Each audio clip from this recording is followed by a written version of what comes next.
欢迎收看江苏卫视《非诚勿扰》，有请主持人路飞。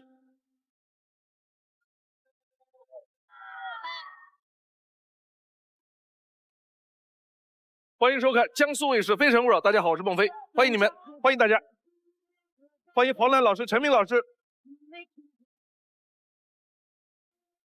有请今晚24位美丽的单身女生。Mama told me not to waste my life. She said, spread your wings, my little butterfly. Don't let what they say keep you up at night and make your walk on by. Mouth feet can't touch the ground, and I can't hear a sound, but you just keep on running up your mouth. Yeah. Whoa. Walk on over there, 'cause I'm too fly to care. These wings are made to fly. 24位女生，欢迎你们，请亮灯。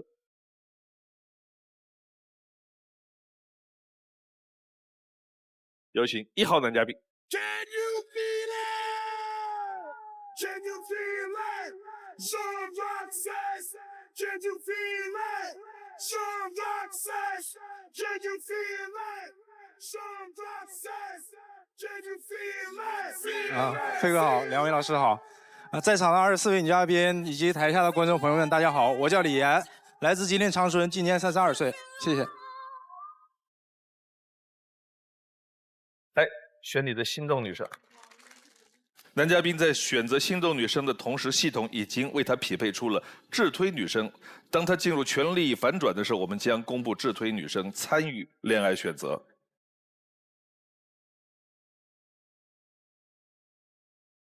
爱之，请回答。你的第一个问题是？我的第一个问题是我希望我的另一半在休息睡觉的时候可以把手机设置成静音，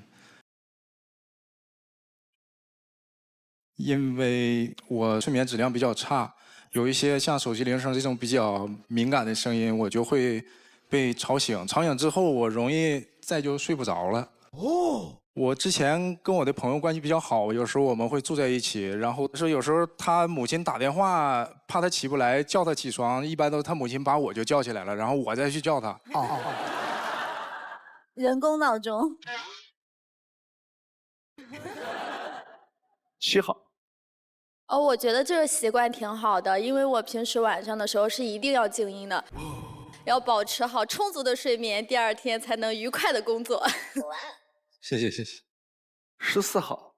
男嘉宾你好，我手机会开那个勿扰模式，就是从晚上12点到第二天上午10点，它是电话打不进来，手机静音状态。但是我会对父母把这个屏蔽掉，他们可以打电话进来。这个可以理解，我觉得一般父母不会在晚上给你打电话。我觉得如果父母在晚上给你打电话，一定是有急事儿，我觉得是这样。但这个时候你的睡眠就跟急事儿来比，你就没有那么重要了。其实。16号，哎，你老乡，那个吉林的。对，男嘉宾你好，我是16号女生韩碧彤。然后呢，我是吉林省吉林市人，就咱们俩之间只隔了半个小时车程啊。然后呢，我的职业是一名酒吧老板娘，就是我晚上可能会很晚才回家，而且假如说我回家了，可能也是2、3点钟，就是这方面你会介意吗？是这样，就是我可以换时差，没关系。好，谢谢。第二个问题。第二个问题是，我不希望对方让我去挑一些菜，特别是青菜。什么叫挑菜？我们没理解。就是去菜市场买菜。菜场那种。哦。为什么不让你不能挑菜呢？我不是不能挑，是我不太懂这个菜的新鲜程度。因为我到菜市场，我对菜的理解就是，它只要叶子不是黄的，它就是好的。如果说对方可以就是教我一些这种常识，跟我一起挑几次，我估计我也可以。其实是这样。23号。大家好，我叫张继忠，我来自吉林省吉林市，我是一个银行职员。因为我也不会挑菜，我现在青菜也没有认全，你会就是介意我这方面吗？那就一起学嘛，一起去多吃几次亏，估计就好了。好，不介意。有没有人挑菜方面有一些心得跟大家分享一下？15号。大家好，我叫杨青青，今年27岁，来自湖北武汉，目前在一家地产公司担任开发主管。挑菜的话，一般会在8点钟左右的时候，因为那个时候是生鲜超市最先上一批菜的时候，然后就挑那种水珠比较多的，我觉得这就是最新鲜的菜。我觉得吧，您不说后边这句，我都不想说你什么。你去看那个菜场的摊儿上，所有卖菜的都有一个喷壶，一天到晚在那儿不停的喷，所有菜上面都是湿漉漉的，判断不了新鲜不新鲜。目测绿色的菜呢，正常虫子能吃一点的那是好的，虫子能吃，你也能吃。就我去挑菜，我挑一挑有没有虫子有眼儿的，然后我就挑一些没有眼儿的呗，是行吗？挑没有眼儿的。生活中的小常识呢，日子过起来慢慢都会了。哎，好，看第一条片子。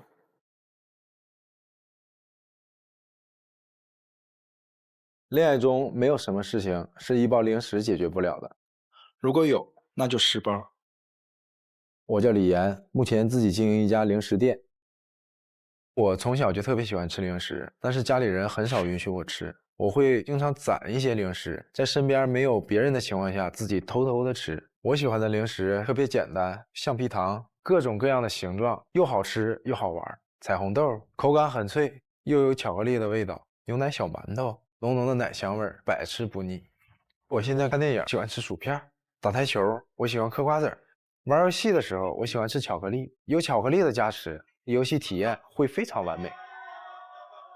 现在我开了一家零食店，也算完成我小时候的一个心愿。我也希望零食可以给大家带来快乐，所以我经营的是一家传播快乐的小店。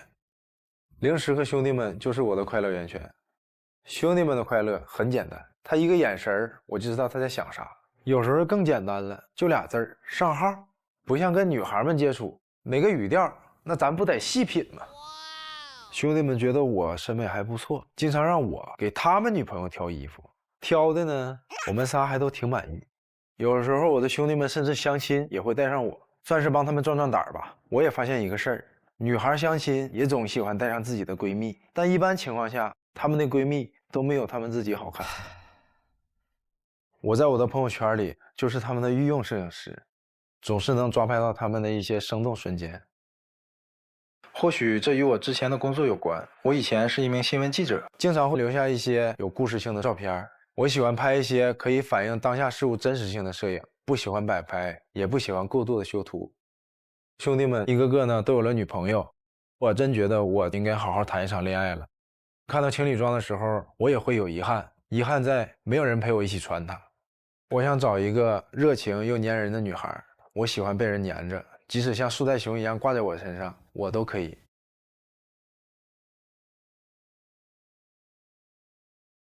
这些是你爱吃的，还是你们店里卖的？其实是我一些小时候比较喜欢吃的。我不知道大家吃没吃过像这个钻石糖，因为我是90年代的那一批孩子嘛。我们小时候其实零食不是那么多，像这种钻石糖，它又能吃又能玩，而且还能戴在手上，还很漂亮。然后我就会经常找一些这种又能玩又能吃的。还有像这个黄的，这个也是我小学时期比较喜欢的。因为它会有那个像口哨一样的东西，然后它可以吹，拿出来玩。这还有这个，这是咱们这边南京这个板鸭，这你们都吃过吧？吃过。这叫板鸭味儿啊，它可能不是说鸭肉，但是它的味道呢，就特别容易让你勾起一些回忆。到现在你还在延续你童年的回忆。对，现在我平时也会去找一些这种有一些小时候吃的东西，一些80、90这种零食店。然后我自己呢，如果有渠道，我也会进一些放在我店里，包括一些同龄人去买零食，他看到哎这个挺不错的啊，我也来2袋，是这样。我很好奇，你小时候是很有的吃零食，还是不怎么有的吃？好问题。其实我小时候我是很喜欢吃零食的，但是家里比较支持我去学习，他可以给我买很多书，但是不会给我买很多零食。可以都是什么时候不够了之后，成年来补。童年的匮乏。对，其实我就是从小就有这么个想法，就是说我长大你不让我吃，我一定要开个零食店啊，我随便吃，我就自由了。哦，是这样。送给他们。好。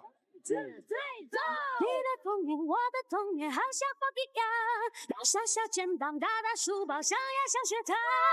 新的主场，新鲜的模样。快乐学习的主题，每个都去想象。有点分喜糖的我的天这一曲我们都一样。你们谁分享一下哈？你们爱吃的零食？23号。那个男嘉宾你好，咱们东北吃那个跳跳糖，你把那个可乐放在10根下面，完了放上跳跳糖，这个巨爽的感觉，回去可以尝试一下。啊，我明白，跳跳糖加可乐，口感加倍。对。6号。我喜欢吃三文鱼，但是在吃不到三文鱼的时候，我会拿牛油果蘸酱油跟芥末，它跟三文鱼的味道是一样的，这是我发现的新大陆。我可以试一试，真的，因为我个人也挺喜欢吃芥末的。再配点可乐加跳跳糖就绝了。8号。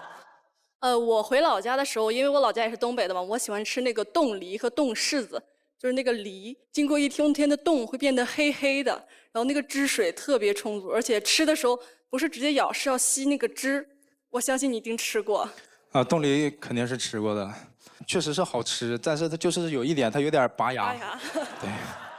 什么？有点什么？拔牙，就是你的它很凉，它太凉了。15号。我很好奇您做新闻记者的时候的事情，就是有没有让您印象最深或者是就感慨的事情，有吗？可以跟我们分享一下吗？我最感慨的一个瞬间就是我在去一个，他属于家里是种玉米的。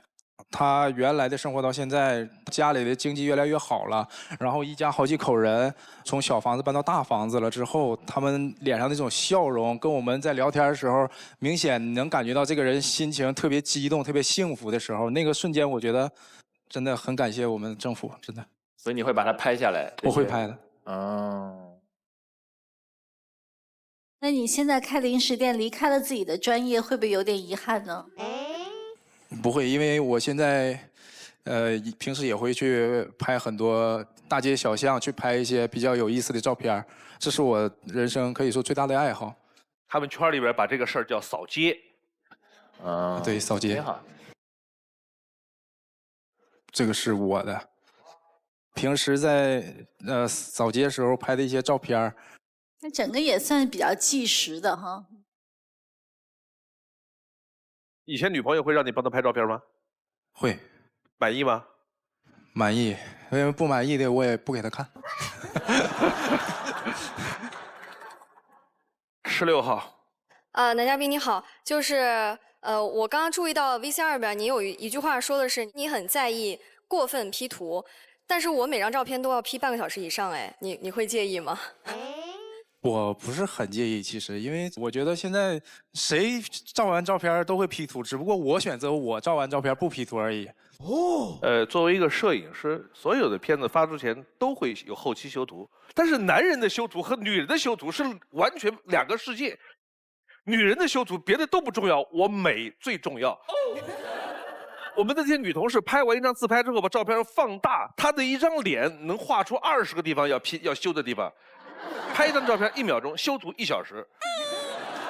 男的摄影师那是修别的东西，两回事。一般来说，女孩爱修你让她修呗，她又不碍你事儿，对不对？对对对，他们喜欢修是很正常的，我觉得爱美人都有嘛。12号。你好，男嘉宾。刚刚看您 VCR 里面，就是你会陪朋友去相亲啊？那你朋友喊你陪他去，是出于什么个心态呢？可能是我觉得一般都是因为脸小，可能是比较好面子，怕尴尬。我朋友带我去，然后对方呢也会带她的闺蜜去。其实有时候我去，我也想看看人家什么样。其实，但是我就发现一个挺有意思的事儿，就是一般相亲的人，像特别是女孩子，有时候带的闺蜜去，一般都没有她自己好看。哎，那会不会这是你兄弟每次带你去的？我正想问这个事儿呢。看下一条。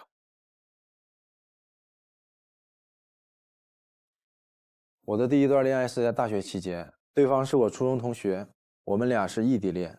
那时候他在青岛工作，我会在休息和放假的时间坐很久的车去看他，有时也会在他不知道的情况下突然出现在他家的楼下。那时候没觉得异地恋有多辛苦，反而觉得每次见他都跟旅游一样。但是他接受不了太久的异地，后来我们就分手了。如果不是他提的分手，异地恋对我并没有造成任何的困扰，并且我觉得异地恋见面时会格外幸福。我的第二段感情，他是我在老家时候认识的，我们有很多共同的爱好，他特别喜欢我给他拍照。有一次他把我们的合影发到了朋友圈，那一刻我真的很感动，然后我们就真正的走到了一起，半年后就结了婚，婚后我们有了一个孩子。但是慢慢我发现他的性格有一些我不能接受的地方，比如有一次，老公，我们买一个扫地机器人吧。那就买呗。你怎么那么冷漠啊？我觉得他可能想听到我说的是，那宝贝我们就买一个吧。但是他摔门而出，我出去找了他很久，打电话也不接，第二天早上才回家。有了孩子以后，为了让他睡得好一点，经常会在半夜醒来，睡得朦胧的状态下给孩子换尿布。为了让我们的小家能过上更好的生活，我的工作变得更加的努力。同时他妈妈为了更好的照顾他，也跟我们住到了一起。每次出差我都会主动跟他打视频电话，但是后来他妈妈对我产生了不信任，觉得我出差可能并不是因为工作。刚开始他对我是特别的信任，时间久了他也会受到一些影响，对我也产生了很多的不信任，最终我们没能走下去。这段不幸福的婚姻让我成长了很多，我希望和我在一起的那个他能够成熟理性一点，孩子的事儿我自己可以处理好，不会给他一点压力。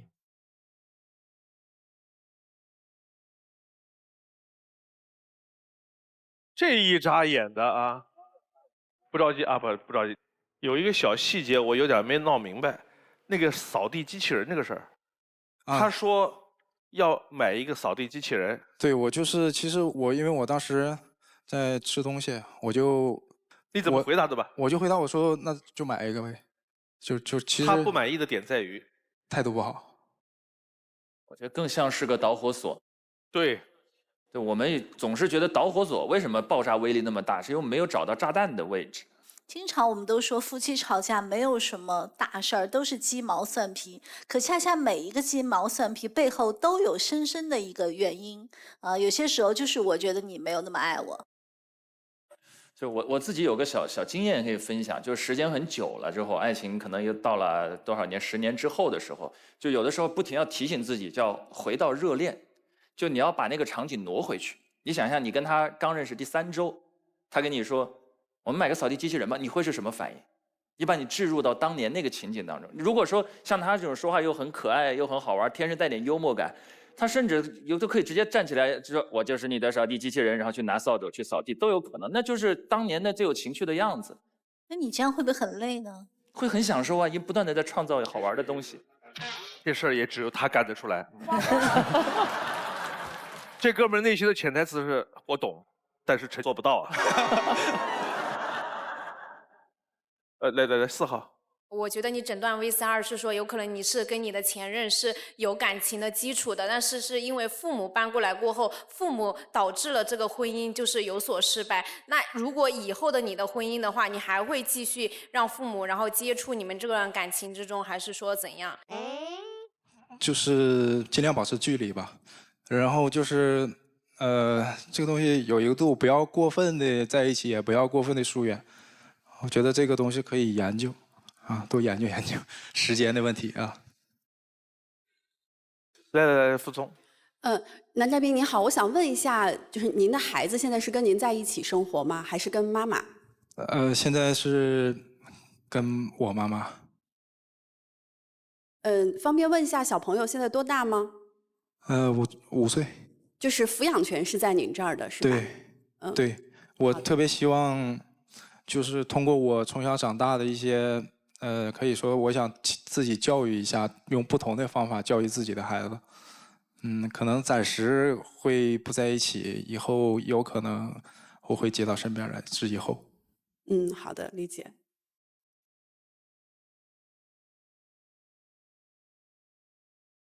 15号有问题要问吗？我的问题是，就是在你上一段失败的婚姻中，您吸取到了哪些教训，会在您的下一段婚姻中去改正，做得更好呢？花开有时，不负期待。非诚勿扰，马上回来。非诚勿扰，现在继续。15号有问题要问吗？我的问题是，就是在你上一段失败的婚姻中，您吸取到了哪些教训，会在您的下一段婚姻中去改正，做得更好呢？教训有点多。慢慢说啊，就是我上一段婚姻中那教训是，首先在于，两个人接触时间不是特别长，半年，然后就选择结婚了，可能还不够特别了解。第二就是，可能在事业上面工作跟家庭之间的一些时间上的安排，之前没有做得很好。再一个就是在性格上，之前比较年轻，那个时候可能就24、25岁，就不是特别懂女孩子。就是以后可能如果再有家庭的话，这些小问题可能我都会想办法去克服、去改变。我觉得男嘉宾可能在某些方面还是不太适合我，因为我觉得我可能不太能够，我不知道我如何去照顾，或者是跟一个5岁的小孩子相处。我可能还没有考虑的足够清楚，不好意思，男嘉宾。谢谢。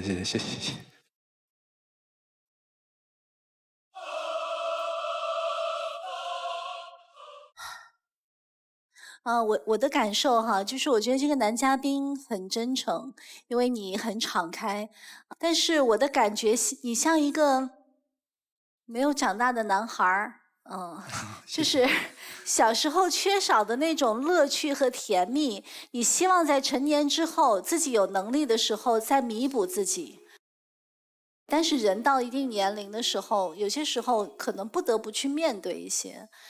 那你对感情的要求还是热情和粘人，就说明你在感情当中你还在期待那个糖分。有些时候就能感觉到，就是年纪到了一定的时候，但是内心还没有完全匹配上，有一些矛盾的心情。就你所有的爱好都是自我享乐型，零食、游戏这些其实是18岁之前最常见的爱好模式，但它延续的时间稍微长了一点。你可以考虑考虑，就是做一个模式切换。现在让你马上就切到那种另外一种模式上来讲不太可能。你试着分一部分生命时间出来，专门为别人着想，逼自己责任感起来。比如说你刚才有提到，现在其实是你的妈妈在带你的孩子，这2个人其实都需要你更多为他们着想一点，不仅仅是你的孩子。但是在刚才这种处理方式当中，还是能看到现在的生活模式依然是你最想要的、最舒服、最洒脱，还可以随时吃零食。所以你这样的男孩谈恋爱是很好的对象，但从领证的那一刻开始，就周边的人都会担心起来。你看看有没有方法让他们不要那么担心。每个人成年以后都会在不同的时候会回忆起童年，但是我们很少有成年人的生活方式还像孩子那样的生活方式。我们有些少年气是好的，勇气、好奇心，但是不是每个成年人还应该像孩子的那种生活方式，这是不一样的。他们2个都提到这一点，好吧？明白，谢谢飞哥。可惜不是你陪我到最后，曾一起走，却走失那路口。感谢那是你牵过我的手。在场上2位老师评价我说，我现在还是像一个大男孩的心态，可能没有作为一个家庭中顶梁柱的这种担当跟责任。以后呢，我可能会在这方面多去学习，多去转换一下自己的思想。我希望酸甜苦辣我都会去品尝，都会去尝试，最后做一个更成熟的人。看不出来孩子都5岁了，完全看不出来。其实我对他还蛮理解的。其实每个男人，我们都说他都有内心有不满足的小男孩。你就觉得很希望成年的时候能够弥补自己。只是在他身上嘛，太明显了一点儿。有请下一位男嘉宾。 Can you feel it? Can you feel it? Sean Rock says, can you feel it? Sean Rock says, can you feel it? Sean Rock says, can you feel it? Feel it, feel it. 飞哥好，在场的2位老师和现场的观众朋友和24位女嘉宾，大家好，我叫赵炳，今年32岁，来自河南平顶山。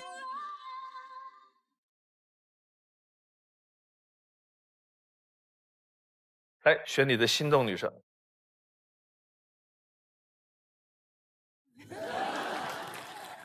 男嘉宾在选择心动女生的同时，系统已经为他匹配出了智推女生。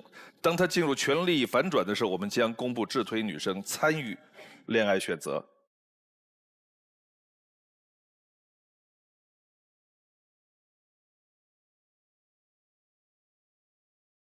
爱之，请回答。你的第一个问题是？我希望未来的另一半和我一起早晚刷牙。重点是和我一起还是刷牙？和我一起，和我一起。你说的一起是彼此刷吗？还是没有，2个人一起在镜子面前，对，互相就可以做个小游戏啊，就调侃一下。我觉得刷牙还要做个小游戏，他还蛮有情趣的。这个是很有情调了啊。主要是因为那个2个人一起就比较有那种甜蜜的感觉，然后又可以那个互相督促那个注意口腔卫生。10号。男嘉宾你好，就是我平常也是特别注重口腔卫生，就特别喜欢刷牙，而且就平时我的包里都会放一些那种就是喷雾，就这一点我还挺喜欢你的，感觉你是一个非常爱干净的男生。谢谢谢谢。你们没有 get 到这个点，他不是注意口腔卫生，重点是2个人一块儿，幸福来自于一块儿。这个背后除了对这种甜蜜的这种体验之外，还潜含着一个共同的作息。对。如果你2个人，一个是早上7点半或者8点起床，另外一个要睡到中午，他怎么可能我起来陪你刷个牙再接着睡？这边酒吧老板凌晨2点回去，这儿11点睡觉了，你回家了，你起来陪我刷牙。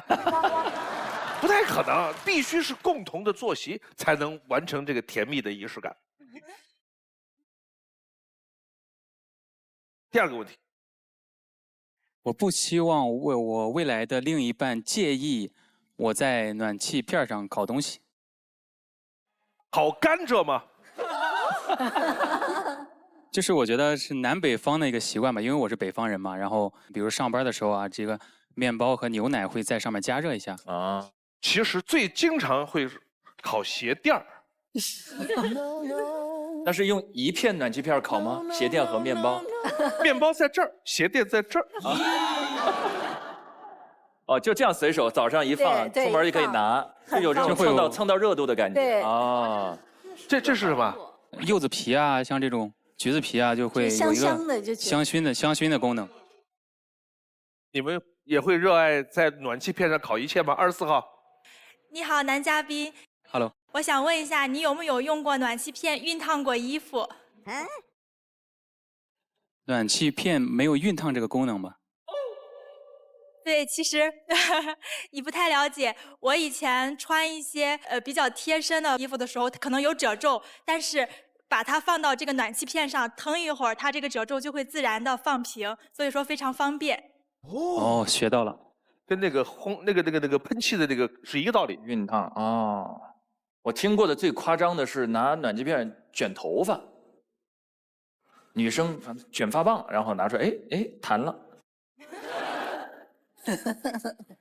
这是超出我的认知范围了。我听，哎，这个好，这好玩。他在烤他的屁股。看第1条片子。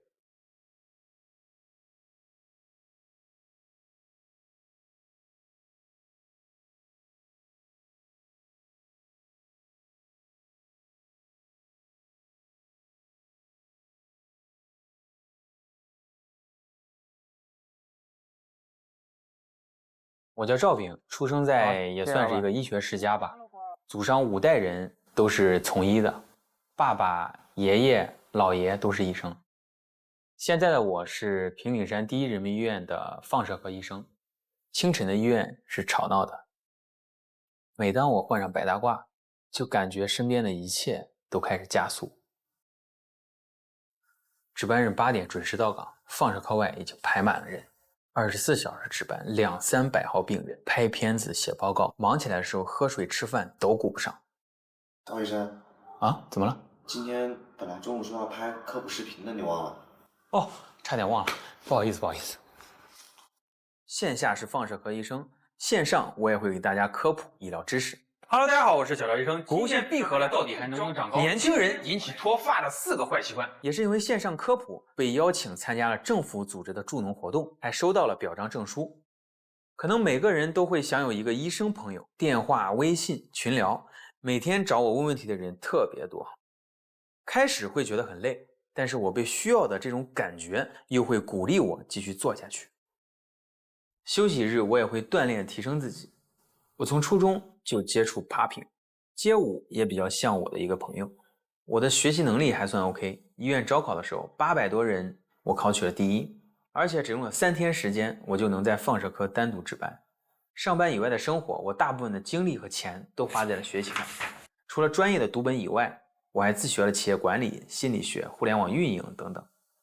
希望以后能有个他，在我值夜班回来后，给自己倒一杯温水，期待自己能够帮助到更多的人，也期待能找到那个人，为我点亮一盏灯。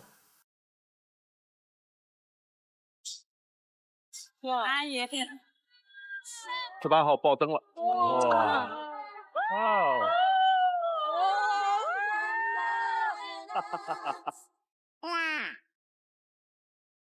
男嘉宾你好，我叫贾倩，今年27岁，我和你来自一个地方，我也是河南平顶山的。我的天哪！阿姨，我是一名小学教师。其实，在刚才你一上场的时候，可能我还是不太确定。在刚才播到 VCR 的时候，看到你是放射科的医生，我就更加确定了。其实咱俩还是蛮有缘分的。在前一段的时候，其实我朋友跟我发过你的资料，就是想给我介绍。哎呀！但是呢，我觉得你的外形条件还有工作嘛也非常的优秀，可能我觉得我当时没有勇气认识你，然后我就拒绝了我的朋友。今天呢，我看到你来到《非诚勿扰》呢，我也非常的意外。我现在呢，就是想通过《非诚勿扰》呢，能够走出这一步，希望呢，你能给我一个机会，我们呢能够有更深入的了解，更深入的了解。哇！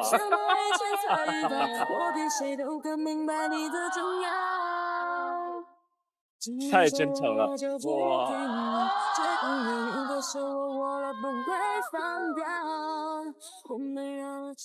你认识他吗？不认识，不认识。你有没有到他们医院放射科去拍过片子？没有。谢谢你嘉宾的认可，谢谢。他是老师，这儿是医生。我跟大家分享一下，在婚恋市场上，男性的职业受欢迎程度，大夫绝对在前3名里边。女性受欢迎的职业，老师一定在前3名里边。前3对前3。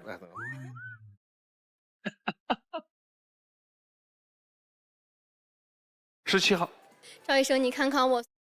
虽然我不跟你一个城市，但是我离你非常的近，我们就隔壁。我是来自河北邯郸的，我也想爆灯，我没有机会了，没有机会了。哇！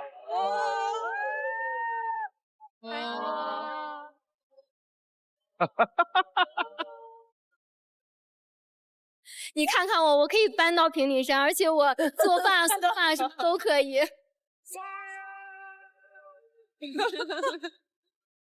谢谢。15号。男嘉宾，您说您是放射科的医生是吗？对。我很好奇，就是您为什么会选放射科？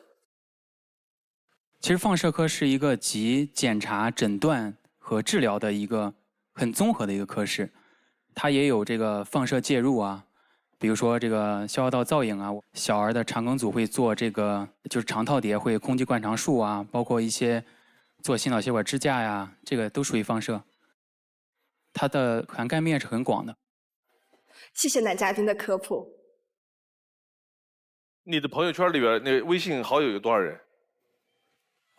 我有一个工作微信就比较多一点，然后有一个私人微信，私人微信比较少，工作微信就比较多，因为会接到很多这种病人，他会加你嘛，然后会有很多问题，每天会咨询。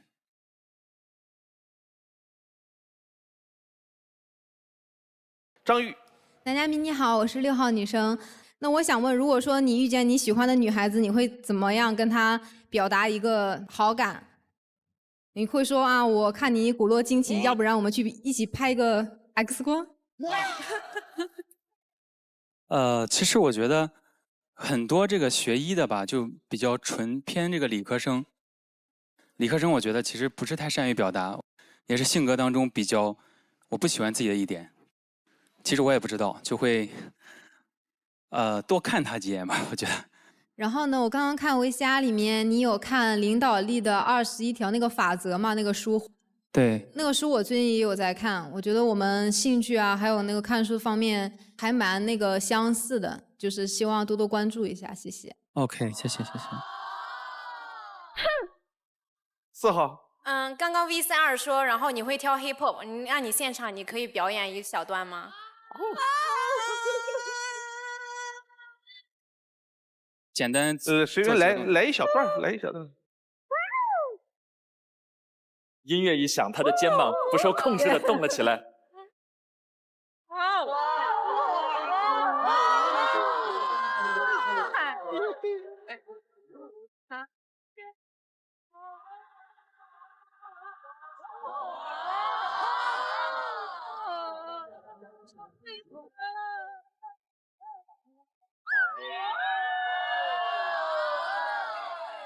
这么有趣的放射科的医生。13号。赵医生你好。Hello。赵医生，你多才多艺的，唱歌怎么样？还 OK 吧？那就再唱一段。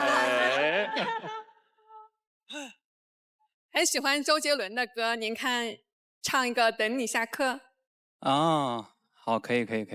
他刚才是不是撒了一下娇？他刚才。对。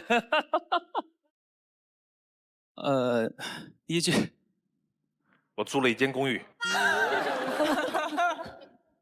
列出的巷子里，我租了一间公寓，为了相遇，你不期而遇。我找了份工作的，离宿舍很近。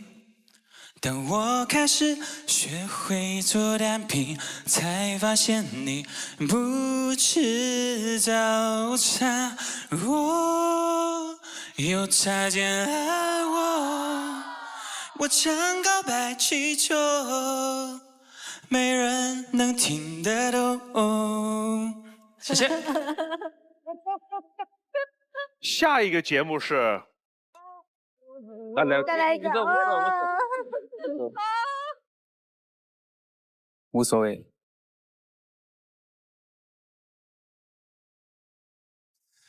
无所谓。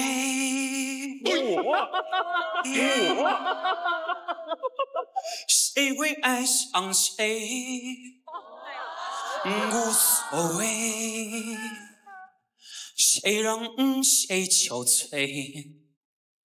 流过的幸福是短暂的美，幸福过后才会了受罪。无所谓，我无所谓，何必让自己痛苦的轮回？我无所 OK， 谢谢大家，谢谢。我觉得赵大夫就是他在唱歌跳舞的时候那个自信哦，绝对啊，感觉他内心有好几个自我在随时切换。啊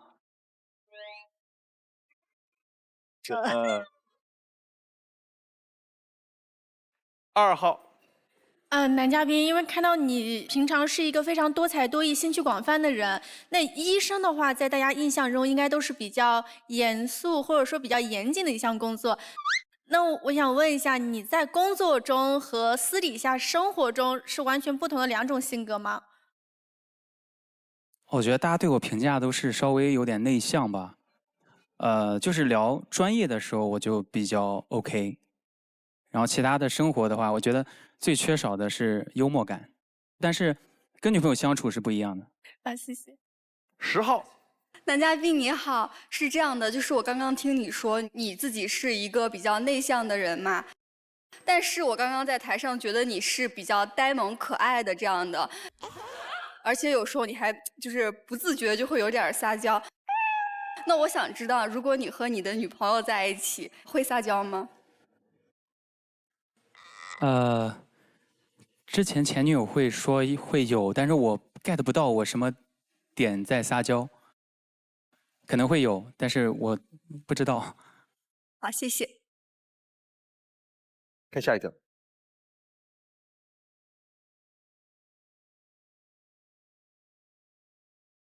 世间最有趣的感情故事，大概就是阴差阳错。他是校花，他是我的好兄弟，我们经常在一起。兄弟喜欢上了校花，但羞于开口，让我帮忙表白。可是女生对他是一点感觉都没有。长久接触下来，我和女生的感情反而越来越好。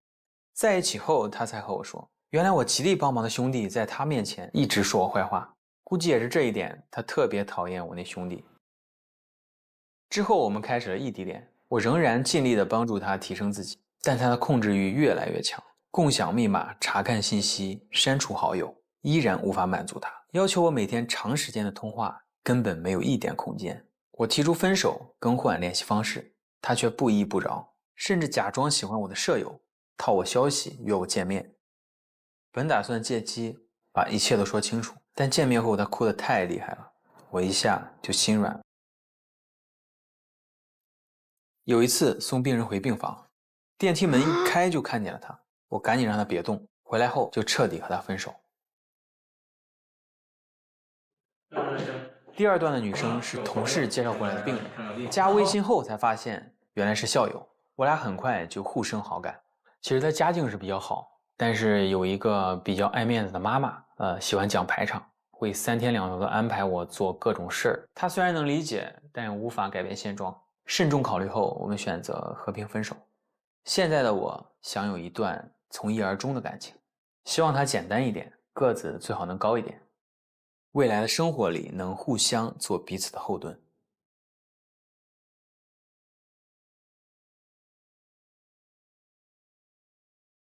我们就先说那个求复合那个，他复合的那个方式也是，真是想了不少办法，这么大费周章，最后你还是同意复合了一段，是吧？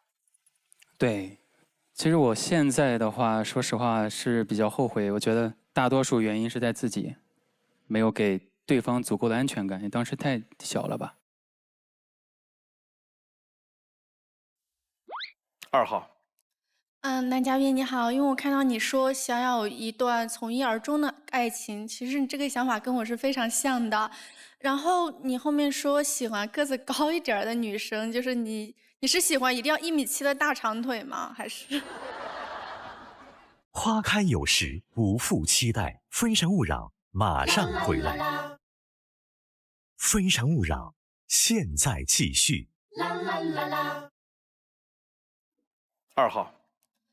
男嘉宾你好，因为我看到你说想要有一段从一而终的爱情，其实你这个想法跟我是非常像的。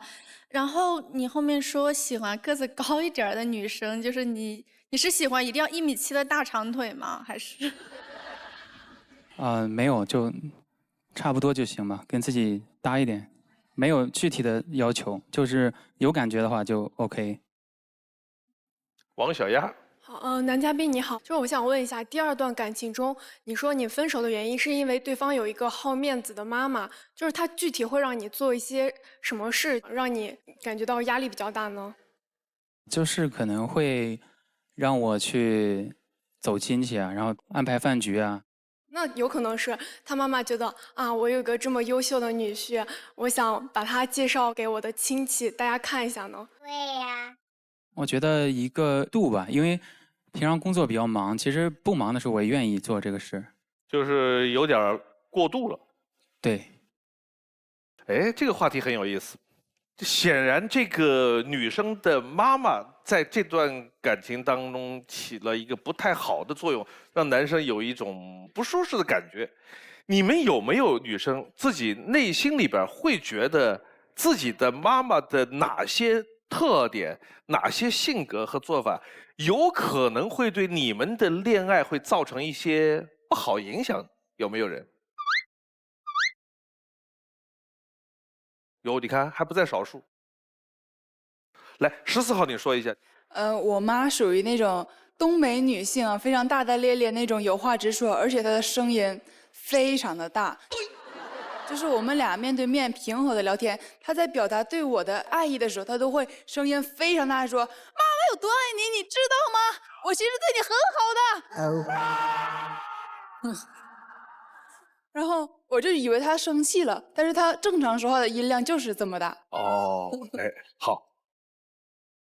15号，我妈妈是会对我进行那个电话的狂轰滥炸，就问你们今天见面了没有啊？你们怎么有2、3天都没有见面？一定要去见面一下。就是你觉得对于女朋友的妈妈的那种电话的式的那种狂轰滥炸的问候，你能接受吗？我觉得长辈对晚辈的关注是很正常的一件事。刚才女嘉宾说的这个，我觉得都挺正常的。而且我觉得作为母亲，她每天关注自己女儿啊，然后在家里比较热闹的一个气氛，我也比较喜欢。适度这个词儿很重要，所以有的时候啊，这个爱的尺度和分寸，有的时候经常会适得其反。为什么讨论这个话题呢？我发现每次聊到这个话题的时候，女生特别踊跃。我还问过你们怕不怕你们妈妈看到这些？不怕，就是说给她听的。这里面的话，我觉得女生自己承担的责任要更大一些。如果妈妈带有控制欲，她要干涉你，或者用她的标准强加于你的生活的时候，你要止步于自己，不要再让她就进入到你们的生活，建立好特别好的这种关系的边界。14号。男嘉宾你好，看 VCR 里面就是说你前女友家庭条件也是非常的优越，然后您家里呢也是5代学医，那我想问您，就是对另一半的家境要求有没有什么？没有任何要求，我觉得我相信2个人一心一意在一起之后，就凭自己的能力能创造未来。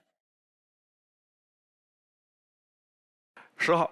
男嘉宾你好，我就很想问你，就是你喜欢的女生，你最在意她身上有哪种特质，就是会特别吸引你？稍微活泼一点。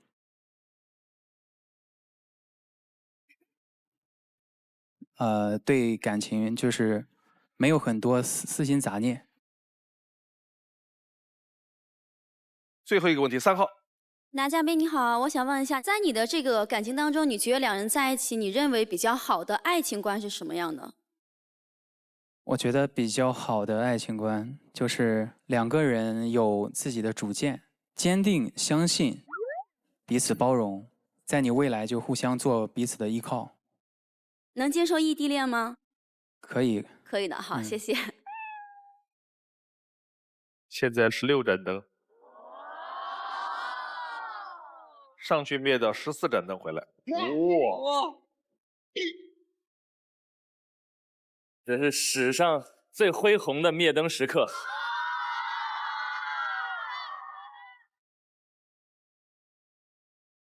不好意思，不好意思，不好意思，不好意思。谢谢。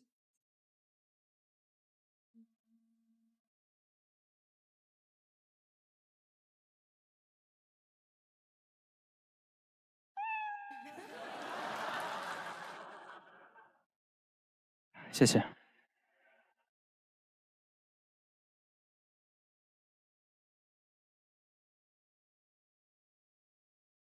谢谢谢谢。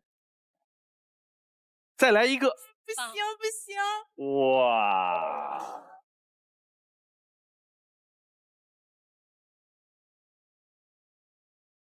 谢谢。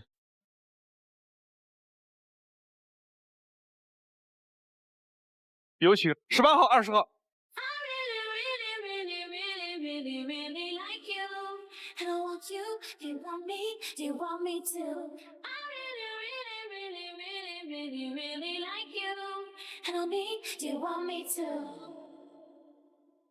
来看他的心动女生是10号，他把他的心动女生给灭了。哇！来，有请10号。犹豫了最久。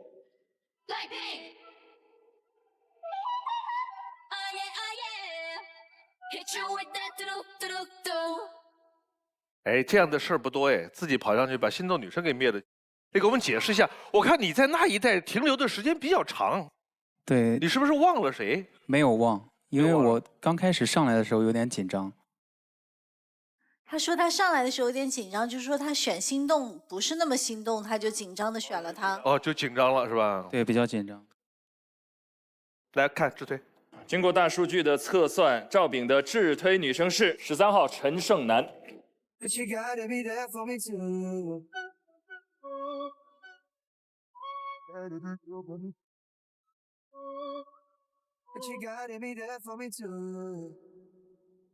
男士外形俊朗，气质好，爱好广泛，对新事物有好奇心，为人谦虚靠谱，会共情，与人为善。女生性格温柔随和，知书达理，有气质，喜欢学习和思考，做事有规划，热爱生活，喜欢安稳踏实，对待感情慎重不将就。两个人都热爱生活，喜欢探索，做事都很有规划，供两位参考。我们来看4个女生的基本资料。王小丫，生活中的我要的恋爱，未来规划，选一个。未来规划。3，努力成为一名合格的数据产品经理，保持经济独立和精神独立，生活上能在自己的小公寓里养一只金毛犬和金渐层猫。陈佳敏，希望你家务能力，近期外卖订单。希望你1，希望你能认可独立女性，并对女方的既有生活保有尊重，不要大男子主义式的去过度评判。希望你有自己的事业，不必做得太大，但要保持进取心。希望你的工作外也有其他的乐趣来源，双方也可以多交流彼此的兴趣爱好。陈胜男，仙女也爱去搓澡，极致断舍离，我的日常。极致断舍离。2，每过一段时间就要整理一下家里的东西，用不上的必须扔掉，用得上的不喜欢的也会扔掉，直到买到自己喜欢的为止。贾倩，周末小爱好，相亲达人，我是女球迷。相亲达人。2，一年相亲20-30回，相亲次数太多，导致当地很多不认识的人都知道自己的名字。曾经有过同一个人因为介绍源不同，相了2次的尴尬经历。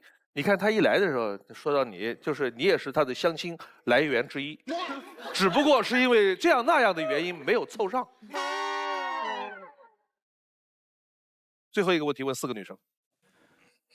如果和你的男朋友第一次约会的话，去吃东西，你们会选择吃什么？比如火锅啊、日料啊、西餐、海鲜、大排档。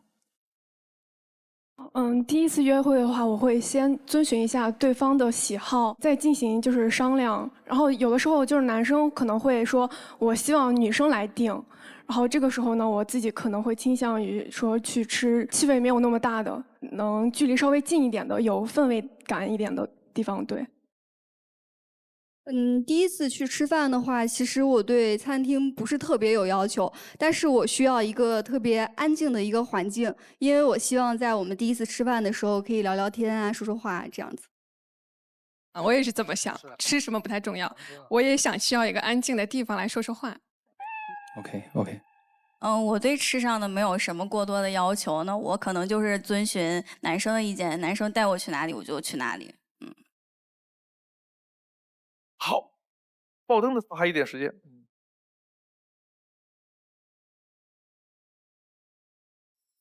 我们其实呢也蛮相似的，其实我在工作之余呢也非常的喜欢学习。我知道你是医生，其实我挺喜欢这个职业的，而且呢，我知道你工作呢应该很忙。我呢就除了上班之外呢，我还有寒暑假。我可以在你上班的时候，中午你要是来不及吃饭，我可以给你送爱心便当。在你晚上需要值夜班的时候，我也可以给你送一杯热咖啡。谢谢。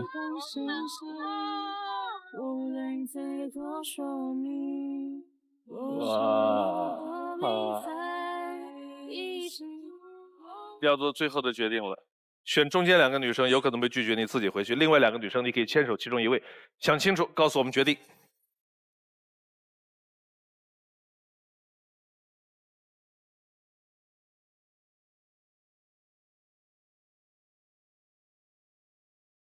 我选择13号。哦。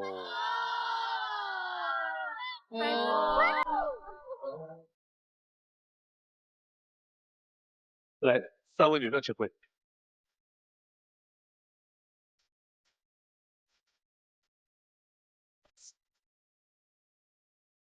来，你最后一点时间。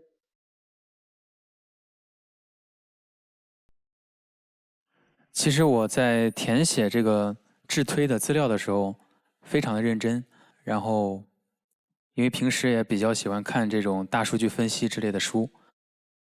我觉得自己和他的这个兴趣爱好比较像。我希望能给我一个机会，然后彼此能够有一个更深的了解。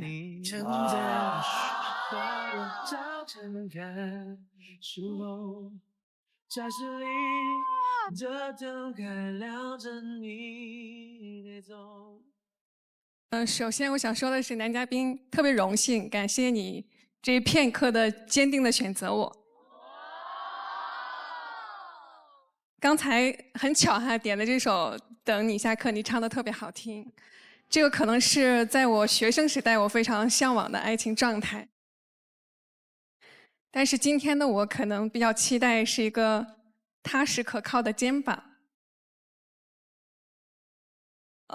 我更期待表白的内容上可能有更多的是引领并互相学习的部分。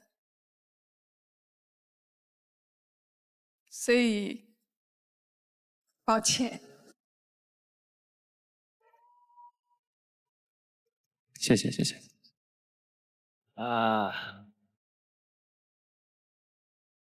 哎，有点遗憾。再见。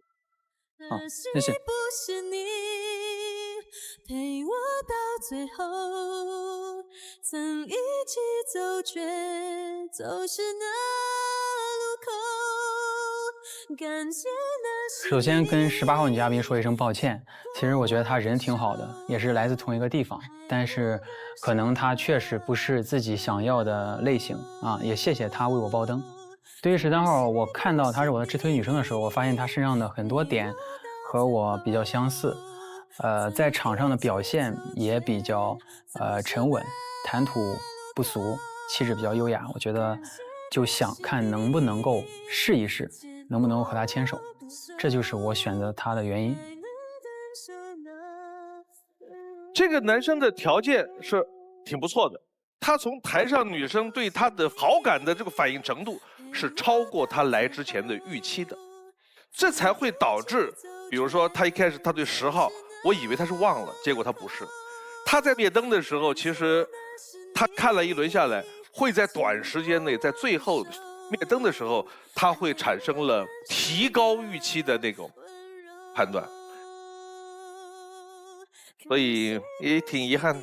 我觉得这个男嘉宾真的在唱歌跳舞的时候那种自在和自信很吸引人，但是他一说话的时候我都替他着急，他每句话他都在斟酌，他要说的很完美，他要说的很对很正确，反而不能够非常从容和自信地做出一个发自内心的选择。好的，也挺遗憾的吧。有请下一位男嘉宾。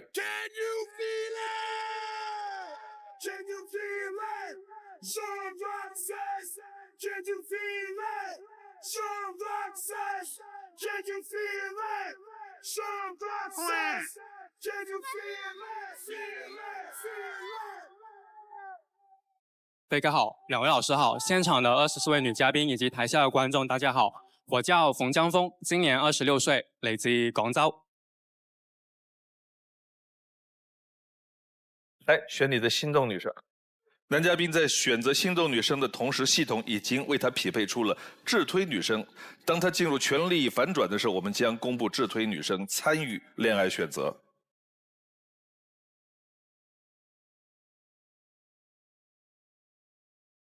爱之，请回答。你的第一个问题是？我希望我的另一半晚上的时候会跟我一起搞卫生。花开有时，不负期待。非诚勿扰，马上回来。非诚勿扰，现在继续。爱之，请回答。你的第一个问题是？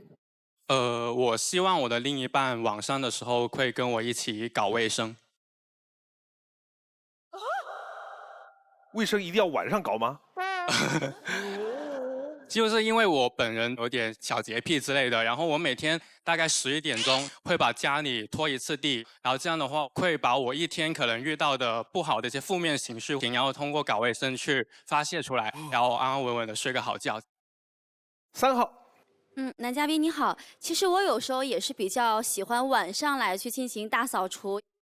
因为白天工作都比较忙嘛，晚上的话会比较安静一点。那你一般的话是1周会打扫几次呢？还是说每天晚上都会去打扫呢？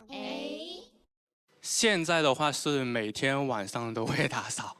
好，这个我还有一个事儿要请教一下，我理解的打扫卫生是日常型，每天都需要擦擦桌子呀，收拾收拾屋子呀，拖个地呀。而我理解的大扫除这件事情，它是大规模的行动，而不是日常。对，您说的是？就是这大扫除的话，主要会发生在周末的时候。平常的话，周1到周5就是小小搞一下就好了。23号。男嘉宾你好，就是我是在银行工作，因为白天工作真的很忙，我要回来也很累的话，我说哎呀，我不想打扫卫生了，你会是怎么来对待我这件事儿呢？平常周1到周5的话，都能理解大家上班比较忙。就其实如果女生不想搞的话，我也不会勉强她。但是还是希望，如果周末的时候或者1年下来的话，还是跟我一起搞卫生，我会觉得这其实是一件挺幸福的事情。好的，谢谢。来，第2个问题。我不希望我跟我的另一半爱情长跑。您认为多久算长跑？可能5年以上的话，我会觉得是一个长跑。你最长的多长？我目前只有1段恋爱，然后是大半年的一个时间。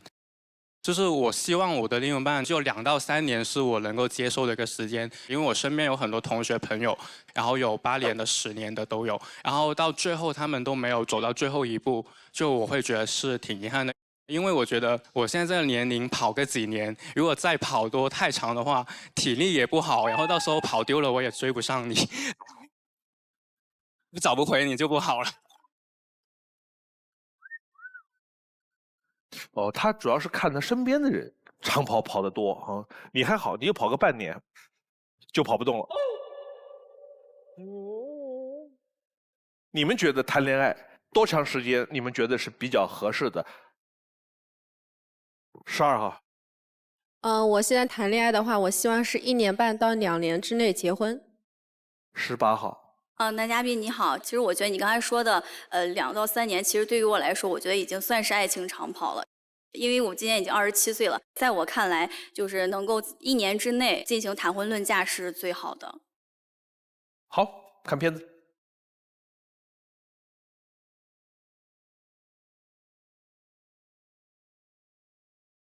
我叫冯江峰，目前在一家互联网公司里面担任策划主管。因为我比较喜欢小孩，所以大学毕业后就从事了母婴相关的工作。孩子们都叫我蜜蜂哥哥，很多人都觉得跟小孩子相处很头大，但是我更喜欢他们的想象力。快乐池塘太重了，梦想就变成海洋，蝴蝶眼睛大嘴巴，同样唱得响亮。他是我工作上的 CP 春苗，他既是我的同事，也是比我大2届的校友。我们俩组合成了春风组合，非常受孩子跟家长的欢迎。我和他就是别人眼中最像情侣的朋友，我们会一起下班，一起拍照，一起吃饭。很多人好奇为什么我们没有成为情侣，没有火花，觉得他太娇小了，太像小弟弟，还有点饿。我比较喜欢成熟稳重的男生，像陈明老师这种类型的。我的理想型是职场的女强人。明天生日会别忘了。虽然我帮很多小朋友办过很多生日，但是我从来都没有过自己的生日，因为我都是趁着别人家小朋友过生日的时候，顺便把自己的也过了。印象最深刻的时候是在吃火锅的时候，火锅店的店员都在帮我过生日，在别人眼中看来会很尴尬，但是我觉得却很感动。亲爱的，生日快乐，每一天都精彩。因为平常的工作，我会听很多育儿讲座，我知道女生生孩子、带孩子的不容易。如果我以后有了孩子，我愿意把重心放在带孩子上，做一个好奶爸。身边的朋友都喜欢跟同龄人出去玩，但我喜欢花更多的时间陪家里人，就拒绝了很多朋友的邀请。平常一些特殊的日子里，我会安排好我父母的行程，安排他们去看电影、去旅行，让他们2个好好浪漫一把。前段时间我还带我家里人去拍了全家福，希望在我结婚之前，以孩子的身份陪伴家里人更多的时间。为了防止中年发福，除了工作和陪伴父母，闲暇的时间我会用来健身和潜水。爱情里的我也像个孩子，会容易情绪化，希望未来的我们能够相互理解，步步花开。8号。男嘉宾你好，刚才我看 V42，你有一个同事就感觉是你的女闺蜜。对。虽然说你们2个之间没有爱情，但是就像我来说，我是比较介意这个事情的。如果说有女生和你在一起了，她想让你们2个就是保持距离，你会同意吗？这肯定是会的，包括我在我上一段感情的时候，其实我也会 get 到女生会在意这个点，所以我也会把握好一个分寸感。那你会把女生领过来跟她一起认识，然后让他们成为朋友吗？会一起出来吃饭啊。你不用担心，那个人不喜欢他，他喜欢陈明。16号。男嘉宾你好，我有一个问题想问哈，就是其实关于你那个女闺蜜，我是一点都不介意的。不过很巧，就是我有一个8年的男闺蜜，我就想问一下，你会不会介意呢？这一点我不会介意。好的，很大度，谢谢。15号。男嘉宾，我想问一个关于您兴趣的问题。我看您有去潜水，是吗？对。那您那个照片上是在哪里潜水的呀？应该是2019年的大年30晚，我还在马来西亚南边去潜水。我也是。然后之前呢，我还有去到了越南芽庄那边，还有泰国普吉那边都有去潜水。普吉你是去的斯米兰吗？还是对。我也是。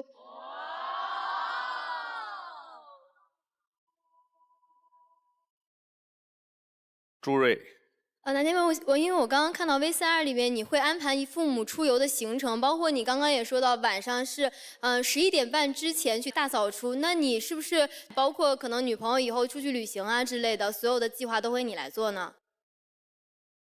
是的，我是一个比较有规划的一个人，就是如果在女朋友没有太大的主见的情况下，我会安排好她的一些东西。那如果女朋友也喜欢安排的话，你们俩怎么去协调这个问题呢？就如果她很有主见，她很有想法的话，我很愿意去听她的。4号。你经常带家人去旅游，就是什么样子的旅游景点比较适合长辈一点？因为我出去外面的话都是带我妈妈比较多，因为我爸爸工作原因。然后我妈妈她很喜欢玩过山车、跳楼机的，然后我就会带她跟我一起去乐园去玩。就是如果以后要规划这些东西的话，我肯定会双方父母都会去问一下，就以他们的意见为主，就安排好他们。我觉得你分配的特别好。2号。男嘉宾你好，我看到你好短片里面说，你想在结婚之前，想更多的以儿子的身份多给父母一些陪伴。那我想了解一下，那你会介意就是说跟双方父母同住，或者说住在同一栋小区吗？住在同一个小区的话，可以接受，但是同住的话，我感觉不太好。就是有条件的情况下，还是独立去，跟另一半一起住。好，谢谢。你刚才说的那个意思是双方的父母都住在一个小区，是这意思吗？对，就是尽量可能，如果说以后房子大一点，可能双方父母都住在一块儿，就很热闹。哇，双方父母住在一套房子里。其实我不太希望这样子住的时候，是因为我之前接触母婴这个行业，其实面对的就2个群体，一个是熊孩子，还有怪兽家长。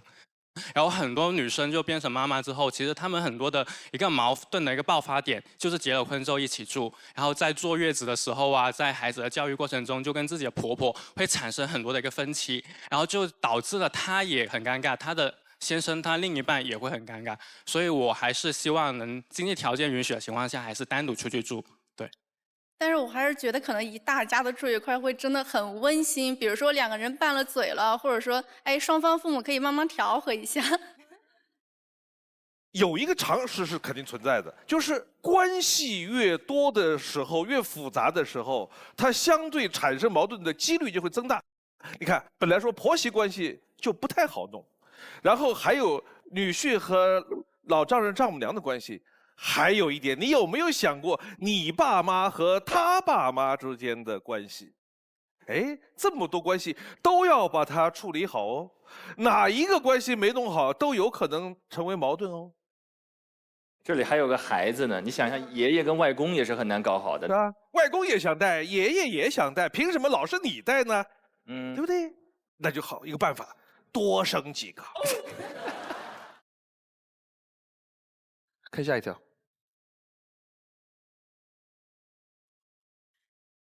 大家都说跟小孩子相处很头大，但是对于我来说，找女朋友比带孩子难多了。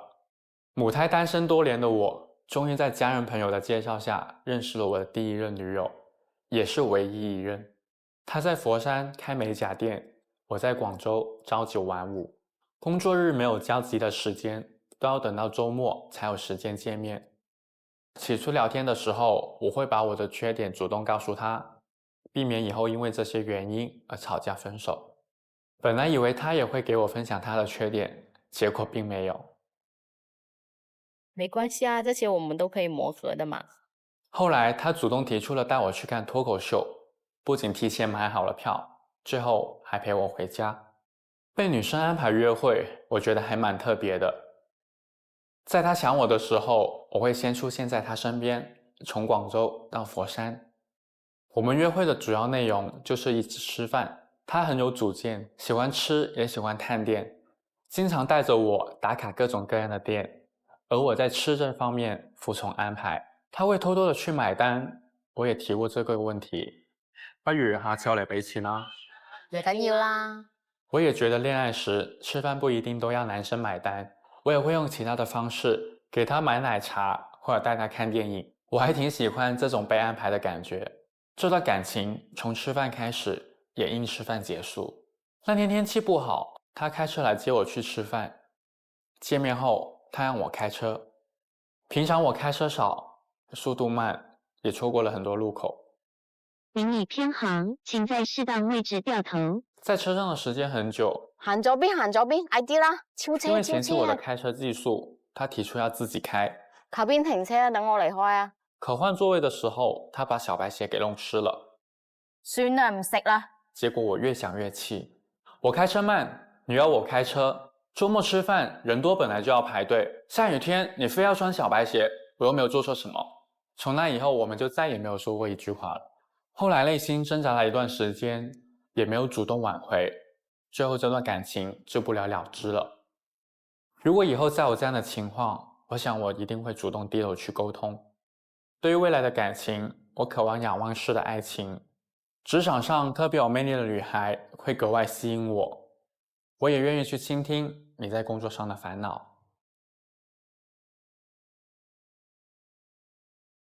你自己說實話，你開車是不是很菜？是的，因為我平常開車比較少。一開始讓女孩開就沒事了，估計，對吧？他主動提出來，讓我來開。張宇，我覺得男生會開車，這個是一個很重要的技能吧。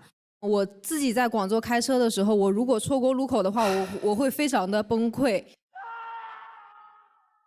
因為廣州那個地方，你錯過了這個路口，你要可能要花半個小時，甚至更長的時間，甚至1個小時要繞回來。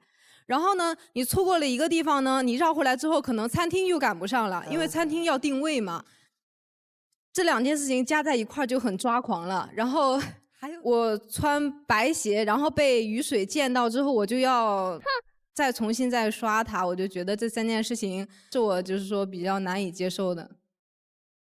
15號，男嘉賓你好，我想問一下，就是因為這個吃飯小白鞋分手了，您覺得您自己的錯在哪裡？其實他可能真的是特別像剛剛女嘉賓說，他最後他穿了小白鞋，他本來心情就對我很糟糕，然後現在鞋子還弄髒了，就我沒有站在他的角度去體諒他，想他這個東西。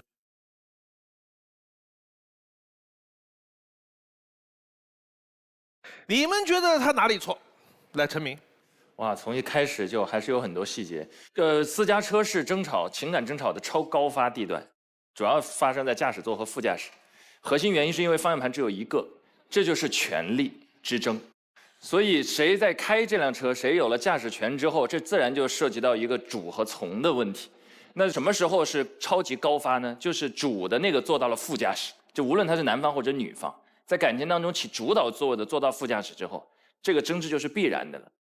黃蘭，男生很懊惱的是，我明明告訴你我有缺點，我開車慢，你為什麼還要嫌棄我？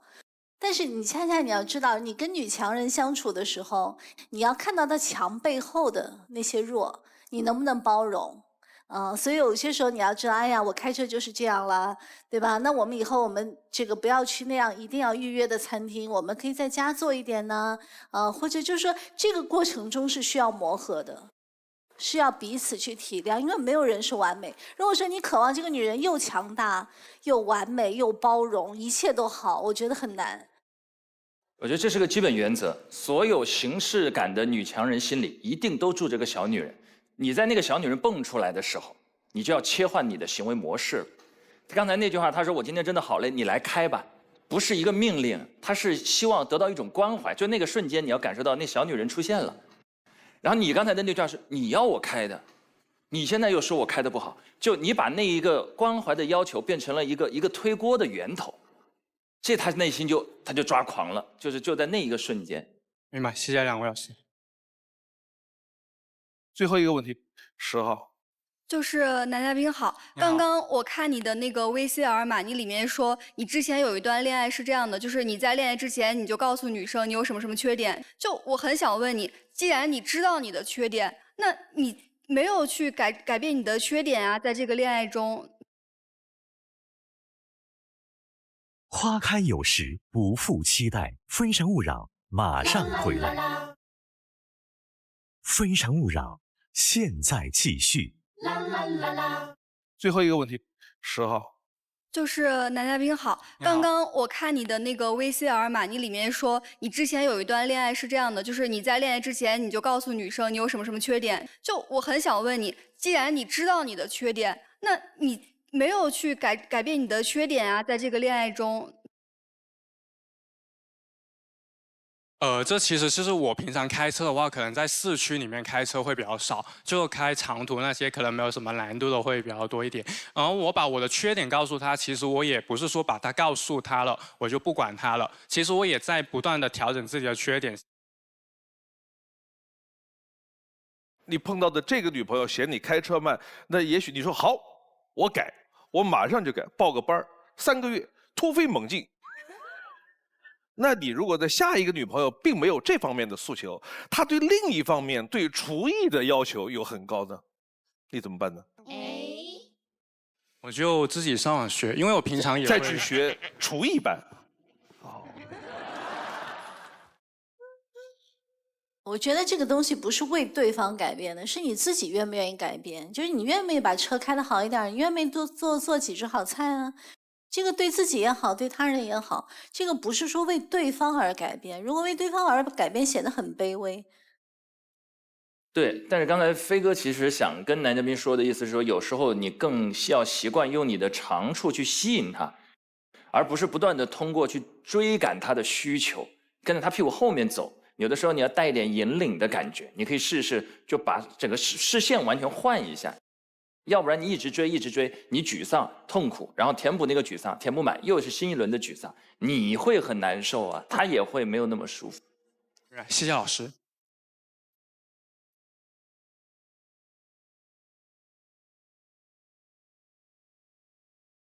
刚才一直在说一句话，说你没改呀，我说怎么改？能力是不一样的，有高有低。刚才你们讨论的，你要喜欢女人强一点，哎，挺好的。